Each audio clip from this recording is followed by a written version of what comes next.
Okay, so we're on.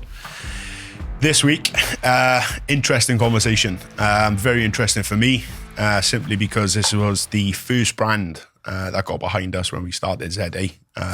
Very interesting story. Gentleman with me to my right today is Mike France from Christopher Ward. Mike, welcome, mate. How you doing? Very well, and thank you for inviting me. No, pleasure, mate. Absolute pleasure. Our story sort of started probably about 4 or 5 years ago now, mate, at a get-together in Manchester. Yeah, it did indeed, yeah. I remember rocking up with some very primitive straps to one of your events, like doe-eyed in his brown envelope, shaking, trying to present them to you. You take a look at these, and in fairness to you and your grace, basically, you accepted it.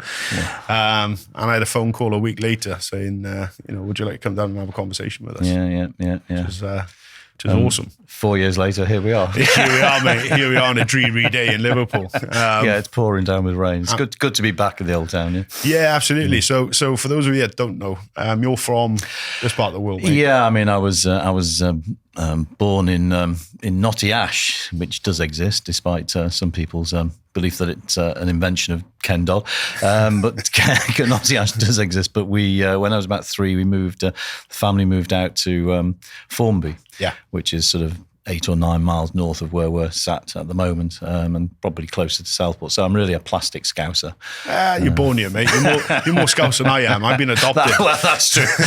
The Scouse accent hasn't affected you just as yet. Yeah. No. I was lucky, mate. I think growing up in South Wales, I've been sort of impressed with this. Yeah, well, I always think Cardiff, I know you're not from Cardiff, are you? Swansea. Yeah, so I shouldn't say this, but I think the Cardiff accent is the closest to Scouse anywhere. Yeah, it's very similar. Yeah. Very similar. It's something I noticed, mate, when I moved up here, in all fairness, was how people converse with their friends in a similar fashion as the South Walians do. You greet with your friend, an old and bold, dear friend. You greet with an insult immediately. Yeah, they call it banter. Yeah, exactly. And it's just insults. Absolutely, mate. Absolutely, and that's a form of comfort, I suppose. But it was very similar for me coming up here because I'd left school and joined the Navy, and of course I'm thrust into this environment with a bunch of different people with slightly different communication techniques. And I immediately hit it off with Scousers. It's just similar banter. It is. It's. I mean, the Scouse humour is world renowned, and it actually does exist, I think. And they're decent people, but don't upset them. Absolutely not. Don't deduct 10 points from them. Don't upset the Scousers. No. Well, there's a little timestamp there in this podcast. So these are going out a little later after they're recorded. So now you know roughly when we sat down together on this. You've got two blues here who are fairly aggrieved at the minute. Yeah. With what's going on, but this is a watch podcast, so yeah. So we won't ruin it by talking about Everton. Absolutely. We'll get on to Everton later, I'm sure. But the premise of this show, mate, essentially is to give guys a bit of a look behind the curtain. Something happened to me when I came into this. I came into this fairly naive when we started the Strap Company. And one of the most fascinating aspects of it for me was the business element and how much thought, design, leverage goes into making a product, bringing something to market, and that for me is super intriguing. So throughout this podcast, what I'm doing is sitting down with different brands, so trying to have these conversations on, 2004, you guys, became a brand. Yeah, we set up the company. I don't think we became a brand just because we thought we were going to start a watch company. I think that took a little bit of time, but 2004 April. Or May, actually. And then our first watch went on sale in June 2005. Wow. So between now and then and now, essentially now you can't put it back to football again. You can't help but see Christopher Ward branding across the Everton Stadium, televised weekly, and that's an incredible journey that you guys have been on. Yeah, no, I mean sometimes I have to pinch myself. And remembering where we did start from, it, and this has been a particularly sort of memorable year and a particularly memorable last few weeks because we were lucky enough to win an award, a prize at the GPHG Awards in Geneva a couple of weeks ago, and then we're named the best British watch brand by the Watch Pro Awards on the same night. Actually, it was a bizarre night, and it's like London buses, isn't it?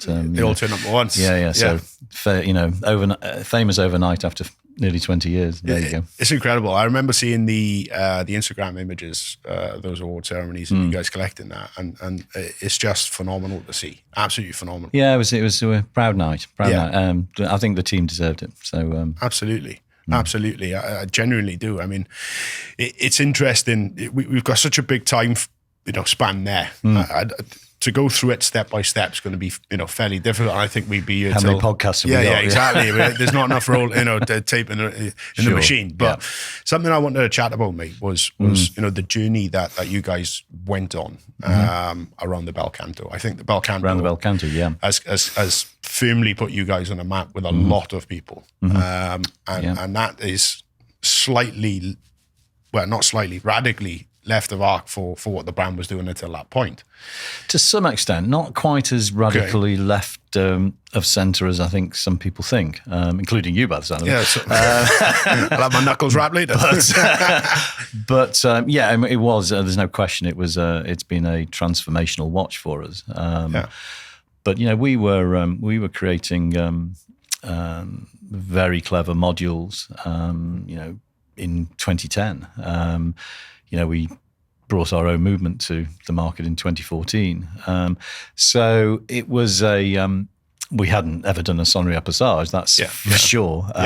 But actually the level of inventiveness and the level of technical expertise, which has been growing all the while, nevertheless was certainly there, 10, 12 years ago or more. And the main reason, or one of the key reasons that we joined forces with Synergy Horloger in 2014 was because we wanted to inject, real watch expertise into the business. I mean, and I know there are, today you and I could get a plane from John Lennon International to Switzerland. I presume they fly to Switzerland.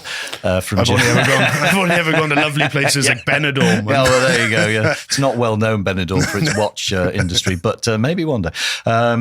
So we could go over there, and we could, if we had a good idea, we could go to a turnkey company, and we could launch a watch brand pretty quickly these days. The barriers to entry are much lower than they were back in 2004. That's for sure. But actually, that's only part of the journey. And whilst aesthetic is critical, we all know that in terms of watches, and a good idea is a good idea, technical expertise, in my view, is one of the things that sets a watch brand apart from another watch brand.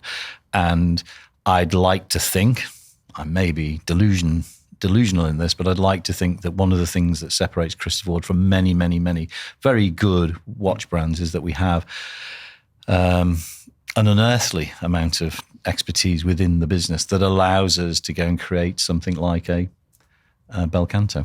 Yeah, it's well, I agree. Well, tick to that then. No, not quite that. I mean, ultimately in my head there, it's Clogs are taking it, essentially thinking that this was a bit more of a natural transition than some folks have anticipated. You've acquired or developed this skill set over a period of time to bring into a, pardon my metaphor, crescendo of watchmaking. Yeah. I mean, it's funny how these things happen, isn't it? It is a bit like the London buses. I mean, people talk about in life generally. People talk about gut instinct. People got good gut instinct. Actually, I don't believe in gut instinct at all. What it is the outpouring of many, many inputs over sometimes a lot of time, and people just know and get something very quickly. It seems like there's been no actual obvious connection, but actually there have been lots of mini connections going on. Yeah, and actually creating a something like a bel canto, when I look back on how it came to life, was to some extent one of those moments. I mean, literally Frank Stelzer, who is our technical director in Beale, he had, in any case, developed a sonnerie passage, a chiming watch module to sit on top of an SW200.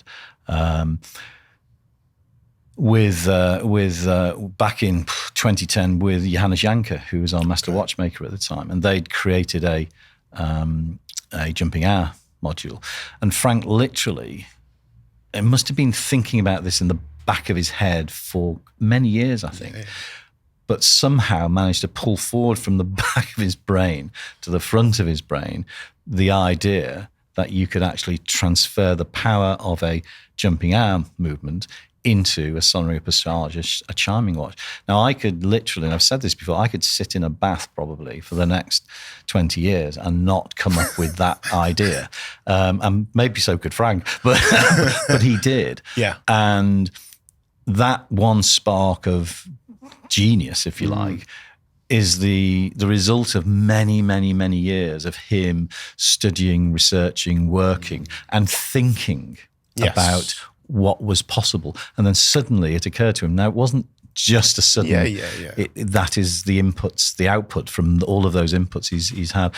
Then all we had to do was turn it into a good-looking watch. You say that many people have referenced this watch as a masterpiece. That's a bit frightening, isn't it? It's really? terrifying, and I can only anticipate from your seat on how that feels. You know what I mean? There's you have to be careful, don't you? Because I'm a big fan of Rudyard Kipling and the poem If.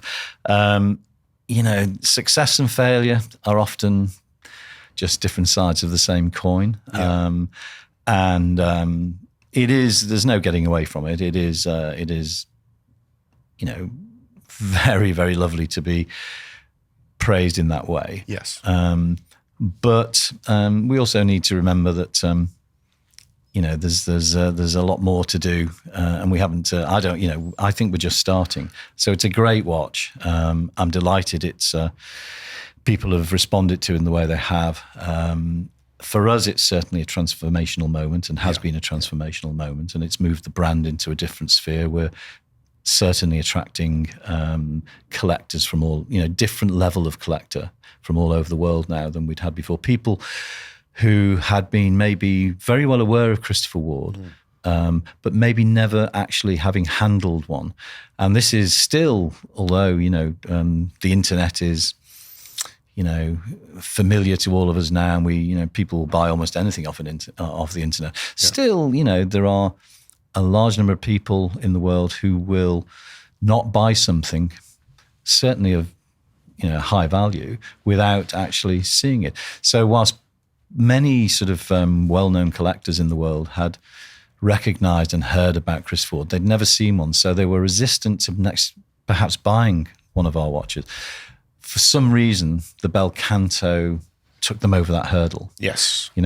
And so they decided this was the watch that they were going to have a go with. And I'm pleased to say those who've received them thus far have been, my inbox is every day, literally every day, I'm getting messages from people all over the world saying, wow, it's even better than I thought it was going to be. So it is a wonderful watch, and it is as I say, a great moment for the brand. Absolutely. If you don't mind, mate, take me. I mean, you've touched on it briefly there. On the process involved in that, and I think you've potentially overlooked the. All we had to do was make it look good, and that thing is phenomenal. It's grade 5 titanium, 41 mil, but it wears a little smaller than you'd anticipate it to. That design process in itself is absolutely intriguing. Could you take us through a bit of an insight into how that, how long that took? I understand that, the movement was in the works for a period of time, but from thinking, right, okay, this can be done. We figured out the maths on it, as it were, and then turn it into something that you can bring to market. How does that journey look? Well, with the Bel Canto, it was, it was about a 2-year process in terms of the design of the watch, and an iterative process. We're very fortunate to have some really talented designers working for us and with us. William Brackfield and Adrian Buckman. And it was they who saw the possibility of turning Frank's idea of this module, which in its original form wouldn't have made a watch that would look good above the platine. Okay. So perfectly good under a dial, where you're not seeing it. But what we wanted to do, and what Will and Adrian wanted to do, was take out those key elements, the interesting parts of the movement, and put them above the platine. Now, a platine, as you know, is in every watch, and mostly a platine just has all of the elements of the movement hanging from it, underneath it. To take some key elements, in this case, some key bridges, the hammer and the gong itself, above the platine. You could do it and it could look very messy. But what would be the point of that? If you're going to take key movements above a watch's platine, you want it to look fantastic and good. So we must have gone through, I don't know, 20, 30, 50 sketches. So it starts with us with hand sketching. And both Will and Adrian are really good at hand sketching. And we're looking at the balance of the dial. Does it excite us? Does it look, as if people are going to want to buy this? Because ultimately, we're a commercial, business, so it has to look beautiful. And bit by bit, we were getting to a place where the gong as a large sort of semicircle around the perimeter of the platine, with bridge work at 12 and 6 o'clock, was beginning to really come together. The problem with that is every time we amended or looked at a particular design, the movement as it was in its original construction was never going to work with those designs. Right. So the number of occasions when poor Frank, Frank's a technical wizard, and he's an East German, very practical man. In my experience, the best engineers are all East Germans, because they were brought up in an environment where they had to make do amend. Of course, they fix stuff. From our society, that's largely lost. It's lost, absolutely, and it's a great shame. Frank's not of that ilk. He knows how things work. But he's perhaps not. I'm not going to say he's aesthetically challenged, but it's not the main thing for him. The fact that he'd created a sonnerie passage that worked brilliantly, end of story. What do you mean you want to make it look good? So what we were creating was something that created far more work for Frank than he thought was necessary. And he had lots of other stuff to do as well. But I suppose that my role in this process is to act as VAR, right? And get it wrong all the time. Nothing new there. Take a lot of time and then get it wrong. But it was to keep the project on track, to explain why this needed to be done, Frank, and why you had to go back to the drawing board and reinvent the module that you'd spent a long time creating, just because. And on one occasion, we had a long discussion, probably over several weeks, about we wanted to hide one screw, because that screw we thought was irritating to the aesthetic, but to get rid of that screw required quite significant alteration to the module. Bizarre, in that sense, but that's what watchmaking is all about. Every action has a unequal but opposite reaction. This is not Newton's fourth law. This is Newton's 44th law in watchmaking. But we got there, and ultimately aesthetics won. But we were starting from a wonderful base because of what Frank had created. So it's iterative. It's time consuming on something like this, and arguments. We're a pretty the new product development team is a very tight knit team. but they're not. One of the great things about them is they're not afraid to voice an opinion. They're certainly not afraid to disagree with me, and that's to be encouraged because they're more right than I am most of the time. But I think the nature of what happens is that we're always striving to do something better, even when we think we've cracked it.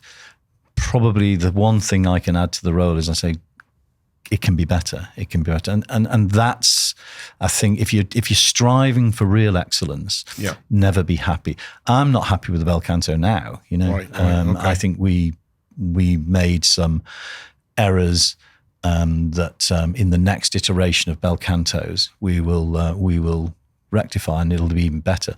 It's not to say it's bad, but I think it can be better. But what those guys created, all of them, you know, and it was painful. And that's why when the industry recognised their work at the GPHG, you know, I just felt so proud for them because I know what they had put into that, and it genuinely was like giving birth for them. And to have their peer group, you know, say what they said. And probably one of the finest moments at the end of the GPHG, the winners, and I as the CEO, I go up and get the Oscar, as it were, and you have a photograph at the end. And we're all kind of fans of MB&F and Max, what Max does.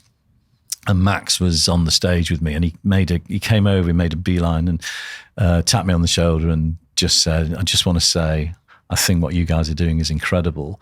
And I said, "Thanks, Max." You know, and he said, "And my own bel canto, I'm very proud to wear." So, you know, to know that people like Max Bousset are like, you know, owning and wearing and loving their bel canto, that probably meant more to the team than even the gong, the award itself. You know, that's what it's really about. So I'm really pleased for them. No, it's incredible. I hark back to that post I saw on Instagram where you had the team there and you had the picture taken and stuff like that, and it's phenomenal because I understand the work goes in behind developing stuff and designing stuff, and I'm on a basic level. I'm just dealing with straps. You know what I mean? When you start looking at things, it's all the same. It's all the same. It's inspiring. If you care about what you do, then you're going to constantly try and improve, and that's all you can do. Absolutely. You know, you know, straps, doesn't matter what it is. But watches can be a bit more frustrating just because of the complication of it. The engineering involved. Yeah. I mean, on that, Mike, I mean, you've mentioned there a few times where, you know, you're not 100% happy with the bel canto. You think you can improve it. From a standpoint where you're designing a product and you get to a point where you say, right, okay, I think it's ready to take to market. I think it's only subsequently do you see where you could have improved stuff after it's kind of out in the world and we could have done this or we could have done that. How is that? Is that the same for you? Is that something? Yeah, I mean, we try to test things well in advance. I'm currently, not today, I thought I'd wear the bel canto to this, but I changed into the bel canto this morning. I'm currently wearing a watch that will launch in August. Okay. Of 24. Which we think is very, and it's nothing like a bel canto. It's very different, but it's very exciting in its own way. And one of the reasons for wearing it so far ahead, and I've worn it now probably for about 2 or 3 weeks, is when you wear a watch and you become familiar with a watch, it's the little things that you notice that maybe are not as good as you want them to be. You know, even things like the level of loom, small things that you just maybe we need to go back to the drawing board on that and just tweak it a bit. As it happens, on the watch I'm wearing at the moment, it's really hard to find anything wrong with it. It is absolutely brilliant, I think. Is it? Yeah. I think they've done an amazing job on it. But so, we try and wear test. Sometimes we don't have as much time as we'd like to do that for whatever reasons, but there's a watch that we're bringing out in a stunning watch that we're launching at the end of April, which will, I think, what people will be very excited about.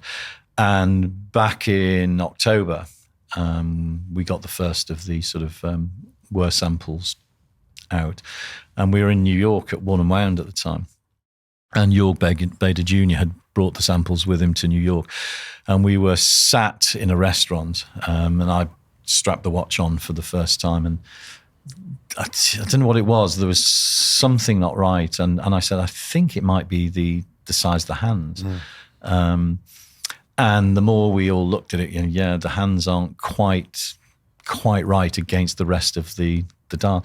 So we've now gone back and we've increased. You're talking, I think it's a millimetre and a half, but it's transformed the look of the watch. And so it's those little, it's the micro stuff, and that's, God, how much more can you do? I mean, in the space of a watch, everybody's done everything in watches by and large, but they haven't, because everything requires attention to the minutest detail. And if you're prepared to do that, then you can sometimes hit a home run. Yes, absolutely. Absolutely. Not always, but sometimes. Well, that's all we can do is strive for it. Yeah. And work towards it and try and create the best product we can possibly make. That's what we're here for. That's the nature of it. It is. Absolutely. You mentioned there the Worn and Wound stuff. I think that was the last time I saw you, actually. It was in San Francisco. That was a year ago, 18 months maybe? It was, we were there this year, but I think you were there the previous year. I went up the previous. Yeah, that's when we launched the Aquitaine. Yes. Yeah. How are you guys finding the shows and stuff like that? I notice you're having a bit more of a footprint in the US. A lot of our listeners will be US based. Is it a desire to increase the presence of the brand out there? Yeah. I mean, it's currently and has been for a while, our biggest market. Yeah. And there are, nature of the size of the country, there are far more watch aficionados in the States just because of the size of the population. We find the wind-up fairs the best of any in the world. Okay.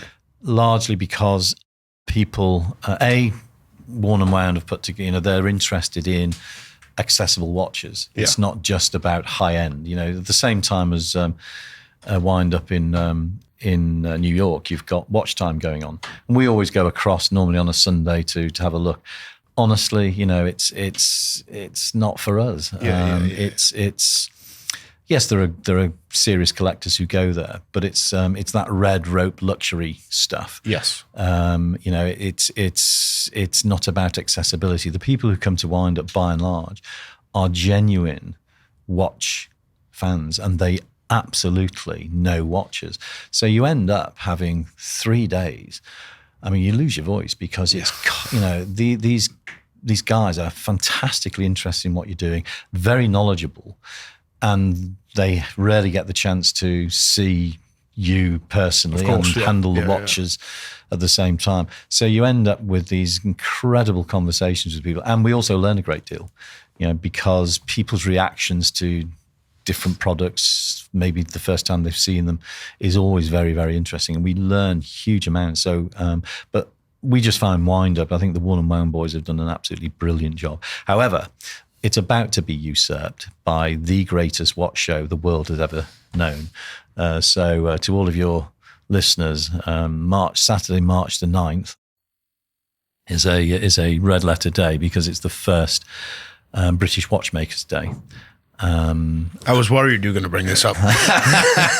Well, I'm nothing if not predictable. So British Watchmakers Day in Lindley Hall in Westminster.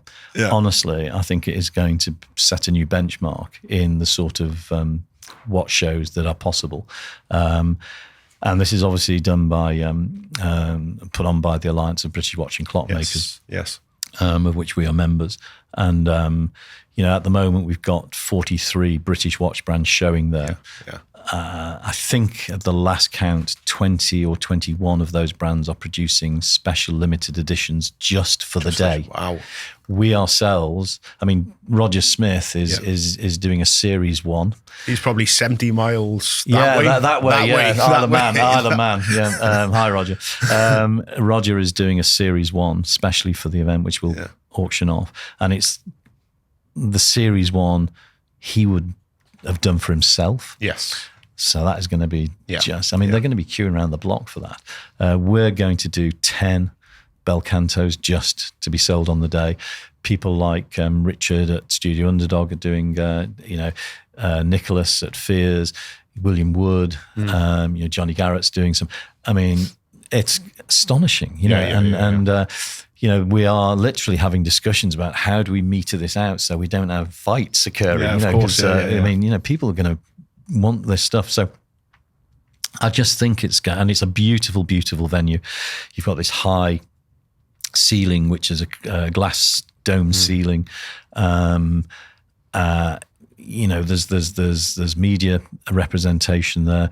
We'll have some surprise guests, I think, and some politicians. Boo. But some politicians, because actually it's important, because one of the things the Alliance has been able to do is get the British watch industry a seat at the political table.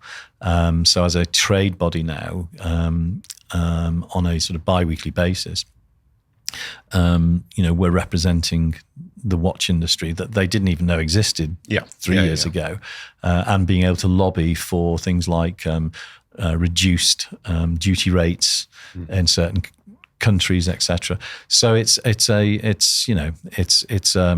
our first live event. Mate, what you guys are doing over there is phenomenal. I've been paying very close attention to it, and I was in jest earlier. I thought, only because I've made the attempts, to try and join this, but as a strap maker, I've. I'll tell you what. Have you tried? Seriously, genuinely, yeah. Right, I will guarantee you now that as of tomorrow, you will be a member. Fantastic. Thank you very much. I'll speak to Katja and you will become a member tomorrow. Thank you very much. I apologise. You should have told me this before. No, you're good. You're good. You should have told me this before. I was going to bring it up. Tent. Mate, I want to be in the club. That's what it is. It's what you guys are up to there is awesome. And it's very much up my street. Do you know what I mean? We make things just around the way. Although there may have been, I don't know. I think in the rules there may have been something against the Welsh joining. And possibly. I think makes sense. I think that may be the reason, and particularly people from Swansea. I'm not sure we want people from Swansea. My accent, I try and mask it where I can, but every so often it falls out. I may have made a promise I can't fulfill. I think you may be banned. Thank you. Yeah, no, it's fine, mate. I'll put it under Tyler. Tyler, you're now the ambassador for Z.A. No, we'll get you in. Nice one, mate. Thank you very much. And you have to come on March the 9th. 100%. I'll be there. Yeah. I'll be down there March the 9th, mate. We'll make that happen. I'm excited for that. And it'll be an excuse as well to potentially have a few beverages with you, which would be nice. I mean, who would ever think? I'm fond of a pint. I think we all are. So what's the future, mate? Obviously, we've got this stuff, that you're not too keen to talk about just yet in the pipeline for next year. I don't want to be a hostage to fortune, really. Absolutely. So what's the plan for the coming years for Christopher Ward? We just want to continue to make great watches, and hopefully that will allow us to continue to grow. We are now, by some measure, I think the largest British mechanical watch brand, both in volume and turnover. You ask, are we looking to grow in the States? Well, the States is a key focus for us, and I'm hoping that we'll be hopefully announcing something in the next month that will cause a few waves, amongst people who know. But yeah, we want to continue to grow, and everywhere, but particularly in the United States. In the US, mate, it's interesting because you've had some fairly high-ranking military officers being pictured wearing your stuff, and that's been picked up by one of our very close allies in the industry, Watches of Espionage, who's done quite a bit of in-depth stuff, sharing the brand. And for me, in that military space or that side of things, it's been phenomenal to see I've really noticed an uptake in US customers picking up Christopher Ward's in the stuff we're getting tagged in. Yeah, and I think, dare I say it, there's an element of that's come from this positive publicity of these senior ranking generals, essentially. I'm sure you're right. Cutting around wearing your stuff in the field as well, which is awesome. It's always a difficulty with the military aspect of stuff, because some things get politicized and there's different sides of the aisle, and if you try and remove any emotion out of it, and you look at, essentially, is there a harder space or a more enduring environment where you could put a product into and have it operate and be found, to meet the mark? There isn't one. No, I completely agree. So to see these guys, in the field cutting around with your products on their wrist, putting them, using them for what they're intended to. Essentially, it's a tool watch. Yes. It's phenomenal. Absolutely phenomenal. So I'm pleased, mate, that you guys have picked up some traction in that, that space. I mean, I think one of the, better than most, that there is a really strong identity amongst, army units, naval ships, RAF squadrons, USAF squadrons, all of this. Yeah.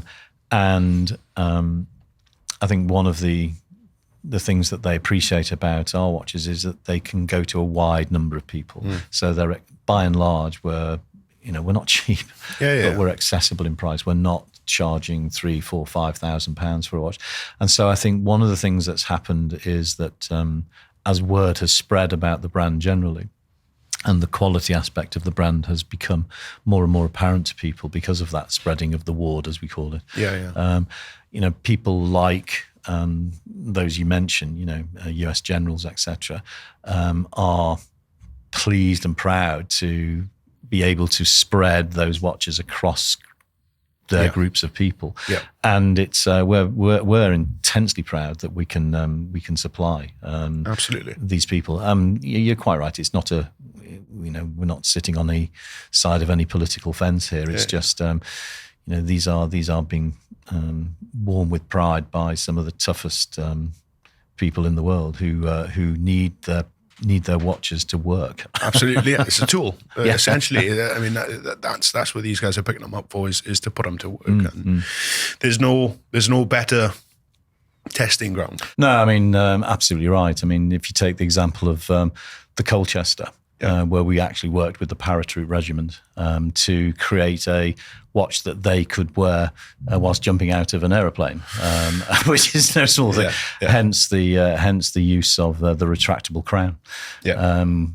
When you're coming out of a plane that's like that, I like it because it works for me when I'm riding a bike. Yes, and the crown doesn't dig into my wrist and the back of my hand. But for the paras, it has a different benefit. So they're just the small examples of working closely with people to create, as you say, a proper tool watch. Absolutely. The ergonomics are key on these things. Absolutely. 100%. Well, mate, thank you very much for joining me today. It's been a pleasure.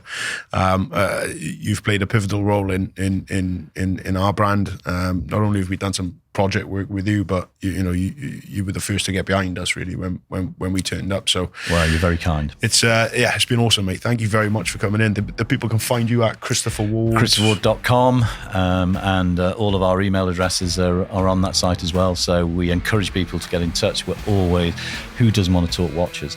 So please, anybody out there who wants to contact me, mike.france@christopherward.co.uk. Perfect. Thank you, Mike. Thanks, mate. Guys, we'll see you next time.